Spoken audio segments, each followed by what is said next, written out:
Exercise 1.1 fill in the blanks. Form letter 1 minus 19/5 lies between the integers dash and dash. இந்த விகிதமுறு எண் வந்து எந்த இரண்டு முழுக்களுக்கு இடையில இருக்குது அப்படின்னு கேட்டிருக்காங்க. அதை கண்டுபிடிக்கிறதுக்கு நம்ம இதை டிவைட் பண்ணி அதனுடைய தசம வடிவத்தை பார்க்கணும். அதற்காக நம்ம டிவைட் பண்ணுறோம். டிவைட் பண்ணால் 3.8 வருது. அப்போ விடை பார்த்தீங்கன்னா -3.8. இது நம்பர் லைனில் எதுக்கு இடையில இருக்குது அப்படின்னு பார்த்தீங்கன்னா -3க்கும் -4க்கும் இடையில இருக்குது. அப்போ answer is -4 and -3. Roman letter 2 the decimal form of the rational number 15/-4 is dash அப்படின்னு கேட்டிருக்கு. இப்போ இங்கே 15/-4 அப்படிங்கிற விகிதமுறு எண்ணுக்கு தசம எண் என்ன அப்படின்னு கேட்டிருக்கு. அப்போ தசம எண் கண்டுபிடிக்கிறதுக்கு நம்ம அதை வகுத்து பார்க்கணும். இப்போ இங்கே பார்த்தோம் அப்படின்னா கீழே மைனஸ் இருக்குது. கீழே மைனஸ் இருந்தால் அதை மேலே உள்ள குறியோட பெருக்கிக்கணும். அப்போ ப்ளஸ் இன்ட்டு மைனஸ் மைனஸ். இப்போ 15/4 வகுக்க போகிறோம். 15/4 வகுத்தா 3.75ங்கிறது விடையாக கிடைக்குது. அப்போ தசமம் வந்து -3.75. Roman letter 3 the rational number -8/3 and 8/3 are the equidistant from dash அப்படின்னு கேட்டிருக்கு. இப்போ இந்த கணக்கில் வந்து -8/3க்கும் +8/3க்கும் சம தூரத்தில் உள்ள எண் எதுன்னு கேட்டிருக்கு. உங்களுக்கு தெரியும் -1க்கும் +1க்கும் சம தூரத்தில் உள்ளது 0. இது ரெண்டுக்கும் இடையில சென்டராக இருக்கிறது 0. அது மாதிரி -2க்கும் +2க்கும் சம தூரத்தில் இருக்கிறது 0. அதே போல் -8/3க்கும் +8/3க்கும் சம தூரத்தில் இருக்கிறது 0 தான். Roman letter 4 the next rational number in the sequence -15/24 20/-32 -25/40 is அப்படின்னு கேட்டிருக்கு. இங்கே பார்த்தோம்னா மைனஸ் ப்ளஸ் மைனஸ் அப்படின்னு மாறி மாறி வருது. அப்போ இதுக்கு அடுத்தும் என்ன தான் வரும் அப்படின்னா ப்ளஸ் தான் வரும். மைனஸ் ப்ளஸ் மைனஸ் ப்ளஸ் அந்த மாதிரி தான் சீக்வன்ஸில் போகுது. இங்கே ப்ளஸ் மைனஸ் ப்ளஸ் மைனஸ். அப்போ அதுக்கு அடுத்து வந்து மைனஸ் தான் போகும். அடுத்து இங்கே பார்த்தீங்கன்னா 5 தான் கூடுது. 15ஓட 5 கூட்டினா 20, 20ஓட 5 கூட்டினா 25, 25ஓட ஒரு 5 கூட்டினா 30. அடுத்து பார்த்தீங்கன்னா 8 8 கூடுது. அப்போ 24ஓட 8 கூட்டினா 32, 32ஓட 8 கூட்டினா 40, 40ஓட 8 கூட்டினா 48. Exercise 1.2 fill in the blanks. The value of -5/12 plus 7/15 equal to dash அப்படின்னு கேட்டிருக்கு. அப்போ இந்த இரண்டு பின்னங்களையும் நம்ம கூட்டி விடை சொல்லணும். அப்போ கூட்டும்போது பகுதிகள் சமமாக இருக்கணும். அப்போ பகுதிகள் இங்கே வெவ்வேறாக இருக்குது. அப்போ பகுதிகளை சமப்படுத்த நம்ம LCM எடுக்கிறோம். அப்போ LCM எடுத்தோம் அப்படின்னா விடை 60 வருது. அப்போ பகுதியை நம்ம 60க்கு மாற்றி எழுதணும். அப்போ 12 60 மாற்றணும் அப்படின்னா 12ஆம் வாய்ப்பாடு சொல்லணும். 60 வரத்தட்டியும். இப்போ 1 12 12, 2 12 24, 3 12 36, 4 12 48, 5 12 60. அப்போ 5 சொல்லும்போது 60 வருது. அப்போ 5ஆல் மேலைங்களையும் பெருக்கணும். அதே போல் இங்கே 15ஆம் வாய்ப்பாடு சொல்லணும். 60 வரத்தட்டியும். அப்போ 1 15 15, 2 15 30, 3 15 45, 4 15 60. அப்போ அந்த 4ஆல் மேலைங்களையும் பெருக்கணும். இப்போ 5 25 மைனஸ் 12 60 ப்ளஸ் 7 4 28 15 4 60. இங்கே பகுதிகள் சமமாக இருக்குது. அப்போ ஒரு பகுதி போட்டுக்கலாம். மேலே உள்ள இரண்டு எண்களை கவனிச்சிங்கன்னா மைனஸ் இது ப்ளஸ் குறிகள் வெவ்வேறு இருக்குது. அப்போ கழிக்கணும். 28ல் 25 கழிச்சா +3. இதை நம்ம வகுத்துக்க போகிறோம். இப்போ மேலே 3 கீழே 60 இருக்குது. அப்போ இது 3 மடங்காக இருக்குது. அதனால் 3ஆம் வாய்ப்பாடில் வகுக்க போகிறோம். 1 3 3 ஈர் 3 6 0 3ஆல் வகுத்தா 0 தான். அப்போ ஆன்சர் பார்த்தீங்கன்னா 1/20. Roman letter 3 value of -3/6 into 18/-9 is dash அப்படின்னு கேட்டிருக்கு. அப்போ இந்த இரண்டு பின்னங்களையும் பெருக்கி விடை எழுதணும். பெருக்கும்போது வகுத்தல் இருந்தால் வகுத்த பிறகு தான் நம்ம பெருக்கணும். அப்போ இதில் வகுத்தல் இருக்கான்னு பாருங்கள். இப்போ 3 9 இது ரெண்டு 3 மடங்கு 3ஆல் வகுக்கலாம். அப்போ 1 3 3 ஈர் 3 6 3 9. அதே போல் இது 6 இது 18.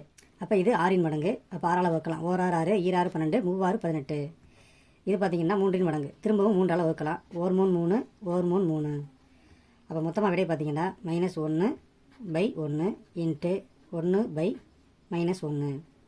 அப்போ தொகுதியோடையும் பகுதியோடையும் பெருக்க போகிறோம். இப்போ மைனஸ் இன்ட்டு ப்ளஸ் மைனஸ் ஓர் 1 1 ப்ளஸ் இன்ட்டு மைனஸ் மைனஸ் ஓர் 1 1. இப்போ மைனஸையும் பெருக்குனா மைனஸ் இன்ட்டு மைனஸ் ப்ளஸ்ஸு 1 1ஆல் வகுத்தா 1 தான் விடை. அப்போ விடை வந்து +1. Roman letter 3 the value of -15/23 divided by 30/-46 is dash அப்படின்னு கேட்டிருக்கு. இந்த இரண்டு பின்னங்களையும் வகுக்க சொல்லியிருக்கு. அப்போ வகுத்தில் நம்மளால் பெருக்கலாக மாற்ற முடியும். அப்போ நம்ம வகுத்தில் பெருக்கலாக மாற்றி இந்த கணக்கு போல் செய்ய போகிறோம். -15/23 அப்படி வச்சுக்கிறோம். இந்த வகுத்தில் பெருக்கலாக மாற்றுறோம். இப்போ வகுத்தில் பெருக்கலாக மாற்றினா மதிப்பு மாறும். மதிப்பு மாறாமல் இருக்க ஒரு பின்னத்தை ரெசிப்ரோக்கலாக மாற்றணும். அப்போ தலைகீழாக மாற்றினா -46/30. இப்போ வந்து எப்போதும் போல் இது பெருக்கலாக மாறிடுச்சு. பெருக்கல் இருக்கும்போது வகுத்துட்டு தான் பெருக்கணும். வகுத்தல் இல்லாட்டா தான் நம்ம டைரெக்டாக பெருக்க முடியும். இங்கே வகுத்தல் இருக்கான்னு பார்த்தீங்கன்னா இருக்குது. 15 30 இது 5 மடங்கு. அப்போ இது ரெண்டையும் நம்ம 5ஆல் வகுக்கலாம். அப்போ 5ஆம் வாய்ப்பாடு சொன்னால் 6 5 30, 5ஆம் வாய்ப்பாடு சொன்னால் 3 5 15. இந்த இரண்டு எண்களையும் மீண்டும் 3ஆல் வகுக்கலாம். இது 3 மடங்கு தான். அப்போ 1 3 3 ஈர் 3 6. இப்போ இதுவும் இரட்டைப்படை எண்கள். அப்போ இது ரெண்டையும் நம்ம வகுக்கலாம். 1 2 ஈர் 2 4 3 2 6. இப்போ பார்த்தீங்கன்னா 23 23. அப்போ இது ரெண்டையும் நம்ம 23ஆம் வாய்ப்பாடில் வகுக்கலாம். ஒரு 23 23 ஒரு 23 23. அப்போ நமக்கு மிச்சம் கிடைக்கிறது -1/1 -1/1. இப்போ ரெண்டையும் இருக்கலாம், மைனஸ் இன்ட்டு மைனஸ் ப்ளஸ்ஸு ஓர் 1 1 ஓர் 1 1. அப்போ 1/1 1 தான். Roman letter 4 the rational number dash does not have a reciprocal அப்படின்னு கேட்டிருக்கு. இப்போ நம்ம எடுத்துக்காட்டா 0/1 அப்படிங்கிற நம்பர் எடுத்துக்கலாம். இது ஒரு ரேஷனல் நம்பர். இதுக்கு ரெசிப்ரோக்கல் பார்த்தோம் அப்படின்னா 1/0 அப்படின்னு ஆகுது. இப்போ 0/1 0ன்னு உங்களுக்கு தெரியும். 0க்குள்ளே எத்தனை 1 இருக்குது அப்படின்னா எதுவுமே இல்லை. அப்போ விடை 0 தான். இங்கே பார்த்தீங்கன்னா 1/0. அப்போ 1க்குள்ளே எத்தனை 0 இருக்குது அப்படின்னா நம்மளால் வரையறுத்து சொல்ல முடியாது, எண்ணற்ற பூஜ்ஜியங்கள் இருக்குது. அப்போ இதுக்கு வரையறை செய்ய இயலாது. அதனால 0க்கு ரெசிப்ரோக்கல் கிடையாது. Roman letter 5 the multiplicative inverse of -1 is dash அப்படின்னு கேட்டிருக்கு. அப்போ பெருக்கல் நேர்மாறு என்ன அப்படின்னு சொல்லணும். எல்லா எண்ணுக்கு கீழேயும் 1ங்கிற எண்ணு இருக்கும். அப்போ -1/1 போட்டுங்க. இதனுடைய பெருக்கல் நேர்மாறு தலைகீழாக மாற்றணும். அப்போ -1/1 1/-1 அப்படின்னு மாற்றுறோம். இதுதான் இதனுடைய பெருக்கல் நேர்மாறு. இதை நம்ம சுருக்கணும். இப்போ இதை சுருக்கினா 1 அப்படிங்கிறது +1 குறிக்கும். இந்த 2 குறியும் பெருக்குங்க. ப்ளஸ் இன்ட்டு மைனஸ் மைனஸ் 1 1ஆல் வகுத்தா 1 தான். அப்போ -1இன் பெருக்கல் நேர்மாறு -1 தான். எக்ஸசைஸ் 1.4 அதில் roman letter 1 the ones digit in the square of 77 is dash அப்படின்னு கொடுத்துருக்கு. அப்போ 77 வர்க்கம் செய்யும்போது வரக்கூடிய எண்ணின் 1வது இலக்கம் என்னன்னு கேட்டிருக்கு. அதுக்கு நம்ம 77 வர்க்கம் செய்யாமல் கடைசி இலக்கம் 7 மட்டும் வர்க்கம் செய்கிறோம். அப்போ 7 வர்க்கம் செய்தால் 49. அப்போ 49ல் உள்ள கடைசி இலக்கம் 9. அதுதான் வந்து விடையின் 1வது இலக்கமாக இருக்கும். அப்போ ஆன்சர் வந்து 9. Roman letter 2 the number of non square numbers between 24 square and 25 square is dash அப்படின்னு கொடுத்துருக்கு. இந்த கணக்கு செய்கிறதுக்கு புக்கில் ஒரு டெஃபினேஷன் கொடுத்துருக்கு. அது என்ன அப்படின்னா அடுத்தடுத்த 2 வர்க்க எண்ணாக இருந்தால் அதுக்கு இடையில் உள்ள வர்க்க எண் இல்லாத எண்கள் எத்தனை அப்படிங்கிறத கண்டுபிடிக்கிறதுக்கு 2 × n கொடுத்துருக்கு. அது எப்படி அப்படின்னா இப்போ எடுத்துக்காட்டால் 3 ஸ்கொயர் 4 ஸ்கொயர் இது அடுத்தடுத்த வர்க்க எண். இப்போ 3 ஸ்கொயர் பண்ணால் 9, 4 ஸ்கொயர் பண்ணால் 4 16. இப்போ நமக்கு இது 2 சிறிய நம்பராக இருந்ததுனால இது 2 இடையில என்னென்ன நம்பர் இருக்குன்னு கண்டுபிடிச்சிட்டோம். எத்தனை நம்பர் இருக்குது அப்படின்னு பார்த்தீங்கன்னா 1 2 3 4 5 6 நம்பர் கண்டுபிடிச்சிட்டோம். இதை சுருக்கமாக நம்ம எப்படி எழுதலாம் அப்படின்னா ஃபஸ்ட்டு நம்பரை எடுத்துகிட்டு அதை 2ஆல் பெருக்க போகிறோம். ஃபஸ்ட் நம்பர் தான் இங்கே எண்ணு. அப்போ இந்த எண்ணை இங்கே போடுங்க. 3 6. அப்போ வர்க்கம் அல்லாத எண்கள் எத்தனை இருக்குன்னு பார்த்தீங்கன்னா 3 6 6 எண்கள் இருக்குது. அதை நீங்கள் செக் பண்ணிக்கலாம். அதே மாதிரி இந்த கணக்கு 24 ஸ்கொயர் 25 ஸ்கொயர் இதில் இந்த ஃபஸ்ட் நம்பரை வந்து என்னன்னு எடுத்துக்கணும். அப்போ ஃபஸ்ட் நம்பரை என்னென்னு எடுத்துக்கணும். இது ஃபார்முலா 2 × n 2 × எண்ணுக்கு பதிலாக வந்து 24. இப்போ இது ரெண்டையும் பெருக்குங்க. அப்போ 24 2 இருக்குன்னா 48. அப்போ விடை வந்து 48. Roman letter 3 the number of perfect square numbers between 300 and 500 is dash அப்படின்னு கேட்டிருக்கு. நம்ம 300க்கும் 500க்கும் இடையில எத்தனை முழு வர்க்கம் இருக்குது அப்படிங்கிறத எண்ணி சொல்லணும். அப்போ 300க்கும் 500க்கும் இடையில ஈஸியாக சொல்லக்கூடிய ஒரு முழு வர்க்கம் அப்படின்னா 400. 20 ஸ்கொயர் பண்ணால் 400 கிடைக்கும். அப்போ 20 × 20 400. 2 4 2 0 அப்படி போட்டால் 400 அப்படிங்கிறது கிடைக்குது. அப்போ இதை சென்டர் எழுதிக்கிறோம். 20 ஸ்கொயர் இருக்குது. இதுக்கு அடுத்து ஒரு 2 நம்பர் 21 ஸ்கொயர் பண்ணுங்கள். அடுத்து 22 ஸ்கொயர். இப்போ இந்த சைடு ஒரு 2 நம்பர். அப்போ 19 ஸ்கொயரு 18 ஸ்கொயர். இப்போ 22 நம்ம ஸ்கொயர் பண்ணி பார்க்கலாம். அப்போ 22 × 22 484. ரெண்டையும் பெருக்கி பார்த்தீங்கன்னா 484 கிடைக்கும். அப்போ இதனுடைய ஆன்சர் வந்து 484. இது 500க்கு உள்ளதாக இருக்குது. இப்போ 18 ஸ்கொயர் பண்ணி பார்க்கலாம். 18 × 18. இப்போ இது ரெண்டையும் பெருக்கி பார்த்தோம் அப்படின்னா 324 வருது. 324 இது 300 பெருசாக தான் இருக்குது. இப்போ இதுக்கு அடுத்து 17 போட்டு பார்த்தோம் அப்படின்னா 17 ஸ்கொயர் பண்ணால் 17 17 289. இப்போ 289 இது வந்து 300 சின்னதாக இருக்குது. அப்போ இதை நம்ம நீக்கிடலாம். அப்போ மொத்தம் எத்தனை இருக்குது அப்படின்னு பார்த்தீங்கன்னா 1 2 3 4 5 5 முழு வர்க்கங்கள் இருக்குது. அப்போ விடை வந்து 5. Roman letter 4 if a number has 5 or 6 digits in it then its square root will have dash digits.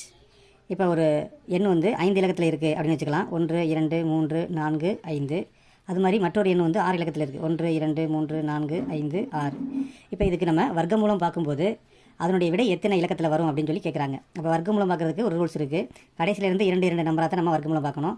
அப்போ இந்த 2 நம்பருக்கு ஒரு வர்க்கமூலம் பார்த்தா ஒரு டிஜிட் கிடைக்கும். இதில் ஒரு டிஜிட் கிடைக்கும். அப்புறம் இந்த 2 நம்பருக்கு ஒரு டிஜிட் கிடைக்கும். அப்புறம் இந்த 2 நம்பருக்கு ஒரு டிஜிட் கிடைக்கும். அப்போ மொத்தம் 3 இலக்கங்கள் கிடைக்குது.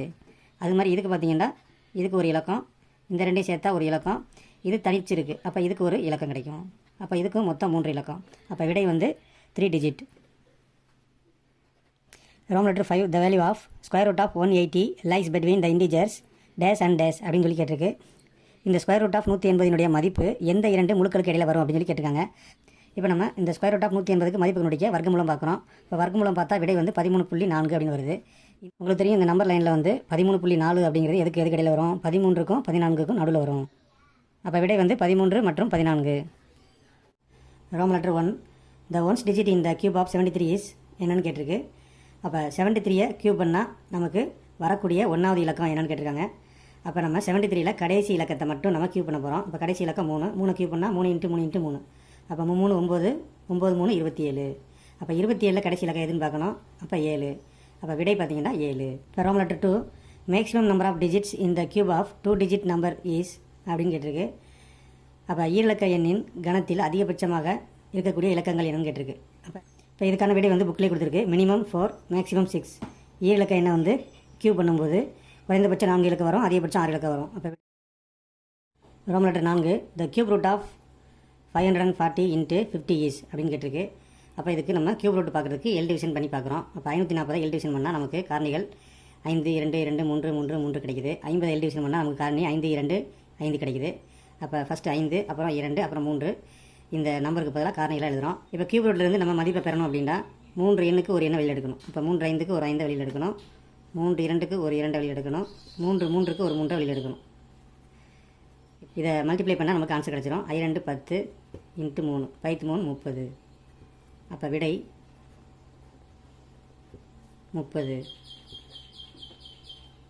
Rome letter 5 the cube root of 0.00004913 is அப்படின்னு கேட்டிருக்கு. அப்போ தசம எண்ணை வந்து நம்ம முழு எண்ணாக மாற்றினா தான் கியூப் ரூட் கண்டுபிடிக்க முடியும். அதனால் எத்தனை தசமம் இருக்குது அப்படிங்கிறத பார்க்க போகிறோம். அப்போ 1 2 3 4 5 6 7 8 9. அப்போ 9 இலக்கம் நம்ம நகர்த்தினா இது முழு எண்ணாக மாறிடும். அதுக்காக நம்ம 9 இலக்கம் உள்ள ஒரு எண்ணால் நம்ம மேலங்களையும் பெருக்க போகிறோம். அப்போ 9 இலக்கம் உள்ள பூஜ்ய எண் எதுன்னு பார்த்தீங்கன்னா 100 கோடி. அப்போ 100 கோடியால் மேலங்களையும் பெருக்க போகிறோம். அப்போ 100 கோடியால் இதை பெருக்கும்போது இந்த தசமம் வந்து இங்கே வந்துடும். அப்போ ஆன்சர் பார்த்தீங்கன்னா 4 9 1 3. இந்த பூஜ்ஜியத்துக்கு மதிப்பு இல்லை. அப்போ இங்கே இருந்த புள்ளி இங்கே வந்துருச்சு பை 100 கோடி. இப்போ 100 கோடிக்கு எத்தனை பூஜ்ஜியம் உங்களுக்கு தெரியும்? 9 பூஜ்ஜியம். 2 3 4 5 6 7 8 9. நம்ம கியூப் ரூட் எடுக்க போகிறோம். அப்போ கியூப் ரூட் எடுக்கிறதுக்கு எல் டிவிஷன் பண்ணணும். இப்போ நம்ம 4913க்கு எல் டிவிஷன் பண்ணோம் அப்படின்னா 17 × 17 × 17 கிடைக்குது. இங்கே பார்த்தீங்கன்னா 9 பூஜ்ஜியம் இருக்குது. அப்போ பூஜ்ஜியம் உள்ளதுக்கு எல் டிவிஷன் பண்ண தேவையில்லை, ஈஸியாக நம்மளே பிரிச்சுக்கலாம். 3 0 3 0 பிரிச்சுக்கலாம். அப்போ 1000 × 1000 × 1000 100 கோடி. அப்போ இதில் கியூப் ரூட் பார்க்குறதுக்கு நம்ம 3 எண்ணுக்கு ஒரு எண்ணை வெளியில் எடுக்கணும். அப்போ 3 17க்கு ஒரு 17 வெளியே எடுத்துடுறோம் பை 3000க்கு ஒரு 1000 வெளியில் எடுத்துடுறோம். அப்போ இதுதான் ஆன்சரு. இதை நம்ம சுருக்கணும்னா 3 இலக்கம் தள்ளி இப்போ இந்த விட புக்கில் இருக்காது, இதை சுருக்கியிருப்பாங்க. அப்போ 1000ஆல் வகுக்கிறதுக்கு 3 இலக்கம் புள்ளியை நகர்த்தணும். அப்போ எல்லா முள்ளியனுக்கும் பிறகு இங்கே தான் புள்ளி இருக்கும். அப்போ அந்த புள்ளியை 3 இலக்கம், அப்போ இங்கே இருக்கிற புள்ளியை வந்து 1 2 3 இலக்கம் நகர்த்தணும். அப்போ 3வது இலக்கம் இல்லை, அதுக்கு பிறகு நம்ம ஒரு பூஜ்ஜியம் போடுறோம். அப்போ புள்ளி இங்கே வருது 0 1 7.